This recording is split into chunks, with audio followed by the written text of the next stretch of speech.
Louvado seja nosso Senhor Jesus Cristo. Para sempre seja louvado.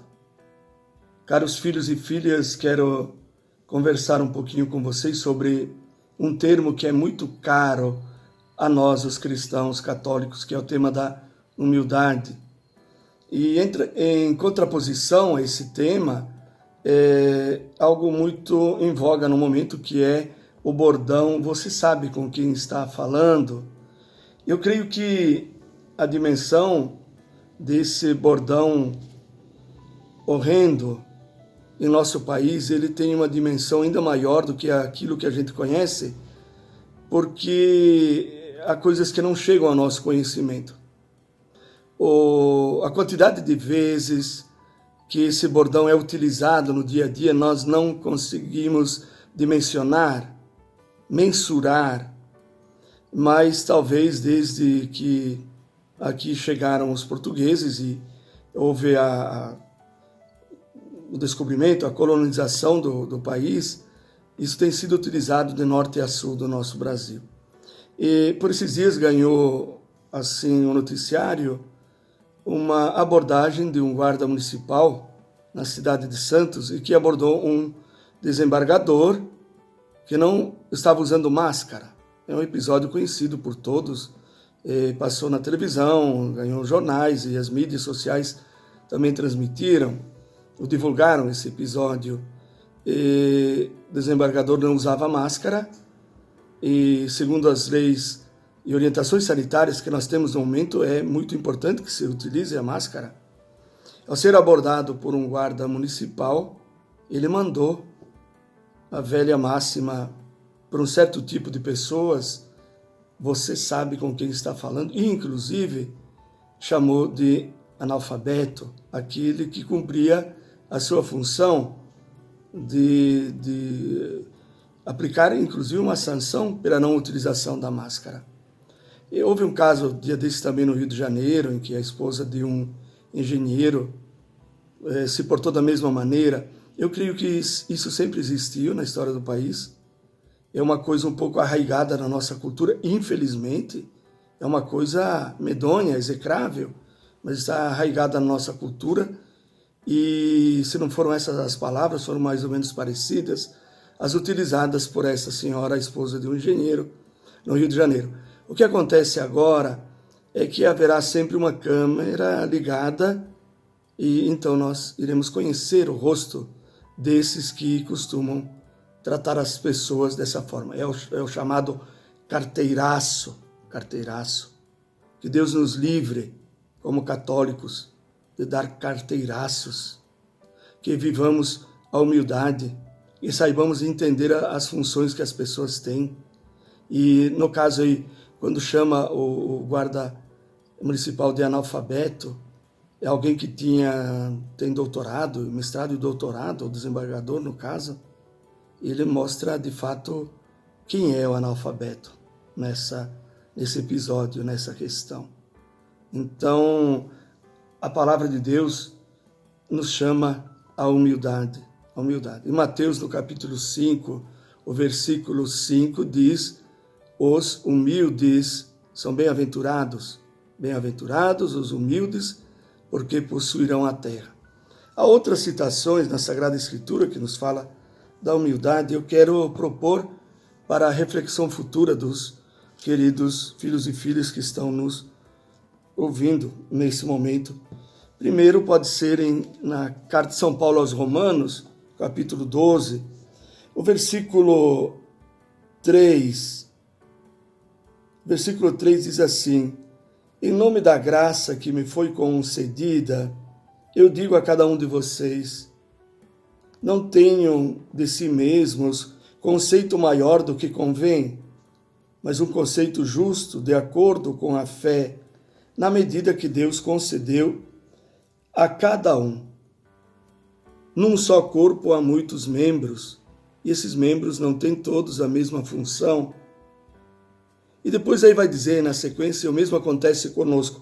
Também na mesma carta de São Paulo aos Romanos, o mesmo capítulo 12, lá adiante no versículo 16, vai dizer assim: vivam em harmonia uns com os outros. Não se deixem levar pela mania de grandeza, mas se afeiçoem às coisas modestas. Não se considerem sábios, não paguem a ninguém o mal com o mal, e por aí vai. Nós podemos encontrar mais adiante na Carta aos Filipenses, o capítulo 2, o versículo 5 em diante, até o versículo 8. Tenham em vocês os mesmos sentimentos que havia em Jesus Cristo. Ele tinha a condição divina, mas não se apegou à sua igualdade com Deus.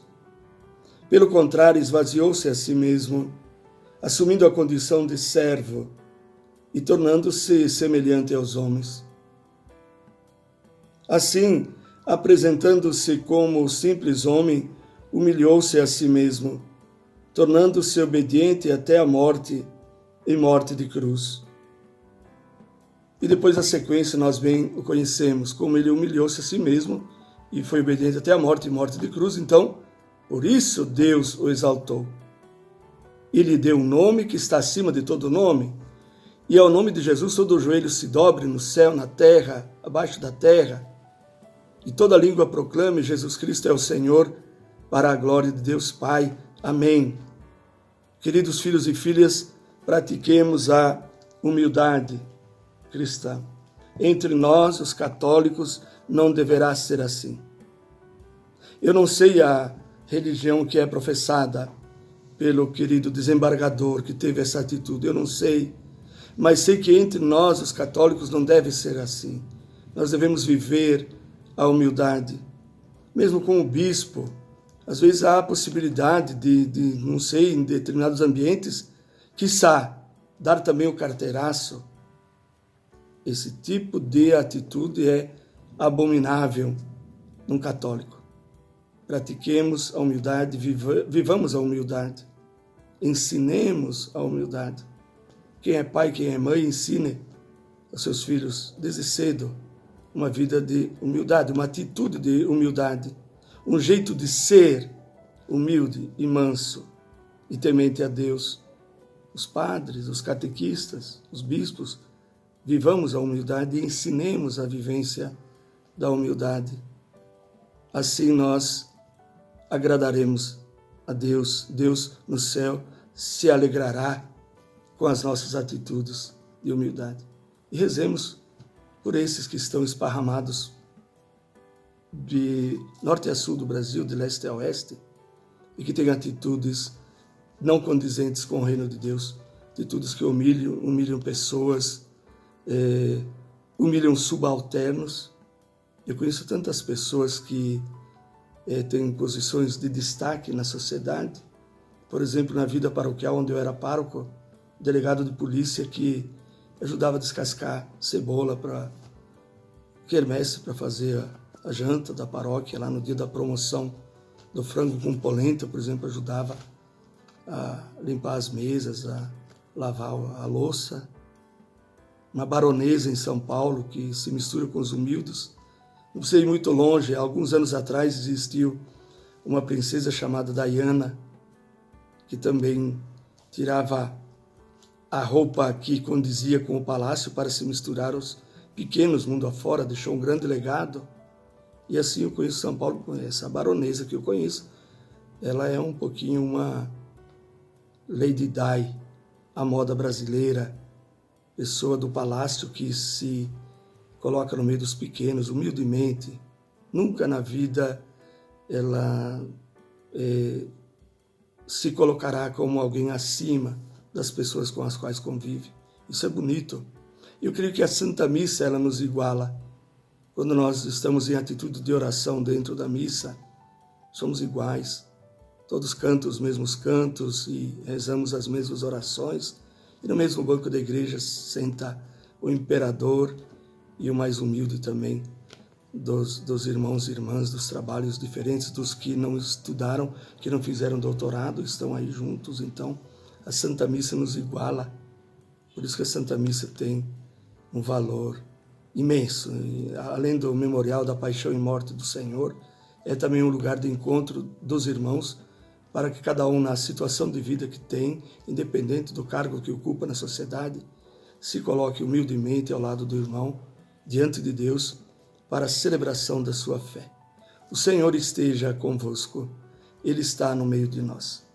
Abençoe-vos este Deus Todo-Poderoso, o Pai, o Filho e o Espírito Santo.